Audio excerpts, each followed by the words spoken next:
नमस्कार, स्वागत आपका हरियाणा न्यूज 24 पर। मैं हूं प्रिंस लांबा। हरियाणा प्रदेश के अंदर भाजपा ने तीसरी बार सरकार तो बना ली, लेकिन बीजेपी का सहयोग करने वाले अनेक नेताओं की राजनीति का, सियासत का इस बार दी एंड हो गया, खात्मा हो गया, या फिर यूं कहें कि भाजपा के द्वारा खुद ब खुद उन नेताओं को हाशिए पर धकेलने का काम किया गया है तो गलत नहीं होगा। आज बात करेंगे ऐसे ही नेताओं में से एक, सबसे प्रमुख चेहरे, सबसे बड़े चेहरे की, सबसे बड़े नेता कुलदीप बिश्नोई के। कुलदीप बिश्नोई जो भजनलाल परिवार से आते हैं, जो लगातार अपने पिता भजनलाल की राजनीतिक विरासत को संभालने का, आगे बढ़ाने का काम कर रहे थे, लेकिन जब से उन्होंने भाजपा के अंदर रहकर अपनी राजनीति को आगे बढ़ाने के प्रयास किए हैं, वो प्रयासों में नाकाम रहे और आगे बढ़ने की बजाय उतना ही पीछे खिसकते गए, गर्त की तरफ जाते रहे हैं। और अब यह कहना भी गलत नहीं होगा कि इस बार के विधानसभा चुनाव के बाद कुलदीप बिश्नोई की राजनीतिक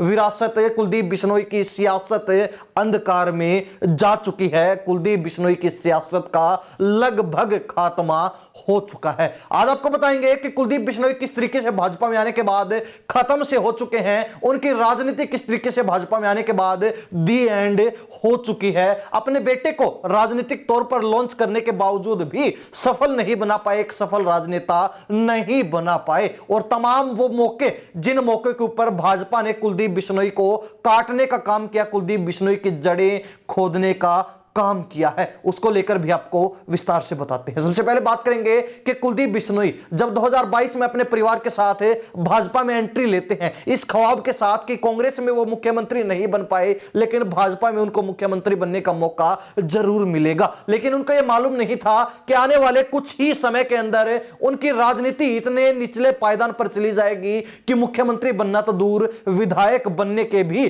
टोटे हो जाएंगे, लाले पड़ जाएंगे। हालांकि कुलदीप बिश्नोई जब भाजपा में शामिल हुए तो उस समय आदमपुर सीट के ऊपर उन्होंने कुर्सी खाली की और अपने बेटे को उपचुनाव में बीजेपी के टिकट पर उतारा। उस समय भव्य बिश्नोई उपचुनाव जीतकर विधायक बने, लेकिन जब हरियाणा प्रदेश की राजनीति में ही पूरी सरकार में उठापटक चली, मनोहर लाल खट्टर की जगह नायब सैनी को मुख्यमंत्री बनाया गया, मुख्यमंत्री हरियाणा प्रदेश का बदला गया, तो यह चर्चाएं थी कि कुलदीप बिश्नोई अपने बेटे भव्य बिश्नोई को नायब सैनी के मंत्रिमंडल में शामिल करवा लेंगे, मंत्री बनवा देंगे। लेकिन ऐसा नहीं हो पाया, भव्य बिश्नोई को मंत्री नहीं बनाया गया और कुलदीप बिश्नोई अपने बेटे को मंत्री बनाने का ख्वाब देखते ही रह गए, मुंह ताकते ही रह गए, या फिर यूं कहें कि बैठे ही रह गए। वो सियासी तौर पर जुगत बिठाते रहे और भाजपा ने ऊपर से क्लीन चिट दे दी कि उनका बेटा मुख्यमंत्री नायब सैनी के मंत्रिमंडल में शामिल नहीं होगा, उसको मंत्री नहीं बनाया जाएगा। हालांकि ये तो सिर्फ एक मौका था जब भजनलाल परिवार को भाजपा ने झटके देने की शुरुआत की थी। इसके बाद अनेक ऐसे मौके आए जब भाजपा ने बिश्नोई परिवार को झटके पर झटके दिए और बिश्नोई परिवार च्यों भी नहीं कर पाए, यानी कि मुंह तक नहीं खोल पाया। हालांकि यह कहना गलत नहीं होगा कि भजनलाल परिवार की तरफ से समय समय पर एक तरीके से नाराजगी जाहिर की गई, खिलाफत सी की गई, अपना गुस्सा दिखाया गया, लेकिन उसके दम पर भी वो भाजपा से कुछ भी हासिल नहीं कर पाए। आगे बात करें चुनाव की, राजस्थान चुनाव की बात हो, हरियाणा प्रदेश के अंदर लोकसभा चुनाव की बात हो, या फिर इस बार के विधानसभा चुनाव की बात हो, तीनों ही चुनाव में कुलदीप बिश्नोई का और बिश्नोई परिवार का भाजपा के द्वारा जमकर इस्तेमाल किया गया। प्रचार प्रसार के अंदर पूरे बिश्नोई परिवार को लगाने का काम भाजपा ने किया। बिश्नोई परिवार के नाम पर कई विधानसभा सीटों के ऊपर अच्छी खासी मात्रा में वोट प्राप्त करने का भी काम किया। इसके अलावा राजस्थान चुनाव के अंदर भी 2 दर्जन से अधिक सीटों के ऊपर बिश्नोई बाहुल्य क्षेत्र के अंदर भाजपा जीत दर्ज करने में कामयाब रही। थोक के भाव में उनको सीटें मिली, यह कहना भी गलत नहीं होगा कि उसके पीछे कुलदीप बिश्नोई की मेहनत थी, और उनकी मेहनत इस कदर रंग लाई कि भाजपा हरियाणा प्रदेश के अलावा हरियाणा प्रदेश से पहले राजस्थान में भी सरकार बनाने में कामयाब रही थी। लेकिन अब जब कुलदीप बिश्नोई को उनकी मेहनत का फल मिलने का मौका आता है तो उनको नजरअंदाज कर दिया जाता है, साइड कर दिया जाता है। एक बार नहीं, 2 बार नहीं, 3 बार नहीं, बल्कि कई मौकों के ऊपर। सबसे पहले राज्यसभा की बात की जाए, 3 मौके ऐसे आए जब कुलदीप बिश्नोई को राज्यसभा जाने से पीछे छोड़ दिया गया, राज्यसभा के अंदर उनका दाव नहीं लग पाया, भाजपा ने उनको राज्यसभा के काबिल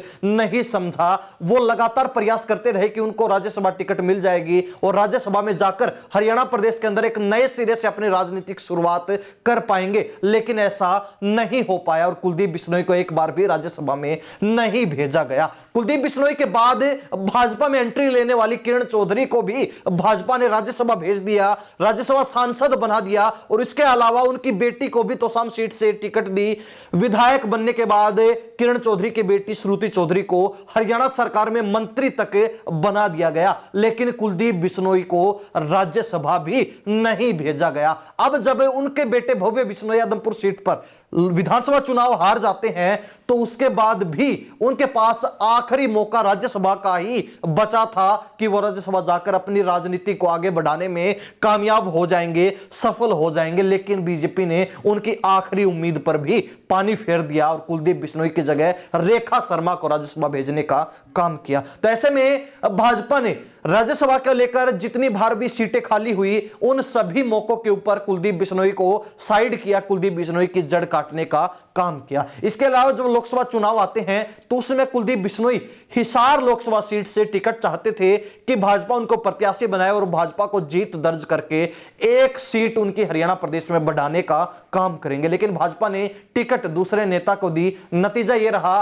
कि वो नेता जिसको टिकट मिली थी चुनाव नहीं जीत पाया और हिसार लोकसभा सीट कांग्रेस के खाते में चली गई। तो ऐसे में कुलदीप बिश्नोई को इस बात पर भी दुख हुआ कि भाजपा उनके ऊपर भरोसा नहीं जता रही है, बीजेपी उनको टिकटें नहीं दे रही है, उनको चुनाव लड़ने और जीतने के काबिल नहीं समझ रही है, या फिर बीजेपी जानबूझकर ऐसा कर रही है। इस असमंजस भरी स्थिति में कुलदीप बिश्नोई फंसे हुए थे, लेकिन उनको ये तमाम परिस्थितियां, तमाम राजनीतिक हालात उस समय क्लियर हो गए जब हर मौके के ऊपर भाजपा के द्वारा उनको नजरअंदाज किया गया, उनके परिवार को पीछे धकाया गया। हालांकि लोकसभा के बाद जब विधानसभा चुनाव की बारी आती है तो उस समय कुलदीप बिश्नोई को सिर्फ एक टिकट मिली और उस टिकट पर भी आदमपुर सीट से उन्होंने अपने बेटे भव्य बिश्नोई को चुनावी मैदान में उतारा। हालांकि इस बार विधानसभा चुनाव के अंदर भी आदमपुर सीट पर भजनलाल परिवार का, बिश्नोई परिवार का गढ़ टूटा।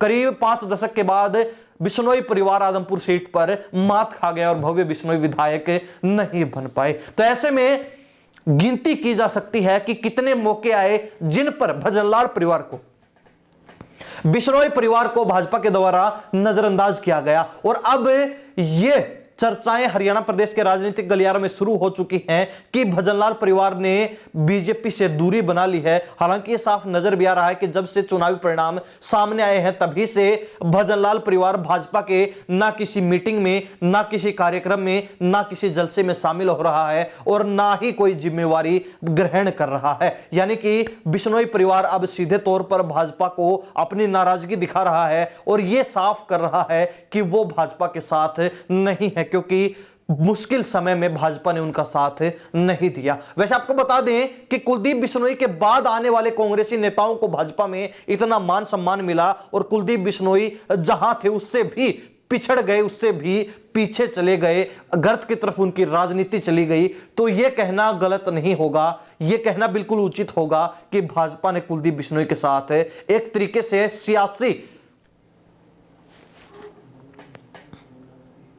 सियासी छल किया है, या फिर यूं कहें कि कुलदीप बिश्नोई जो मुख्यमंत्री बनने का ख्वाब देख रहे थे वो विधायकी भी खो बैठे और यहां तक कि भाजपा के अंदर उनको वो मान सम्मान और भरोसा भी नहीं मिल पाया, यानी कि भाजपा उनको भरोसे के काबिल भी नहीं समझ रही थी। भाजपा ने हर जगह बिश्नोई परिवार का इस्तेमाल किया, यानी कि भजनलाल परिवार के साथ, कुलदीप बिश्नोई के साथ बीजेपी ने यूज एंड थ्रो की पॉलिसी पर काम किया, यानी कि पहले इस्तेमाल करो उसके बाद फेंक दो।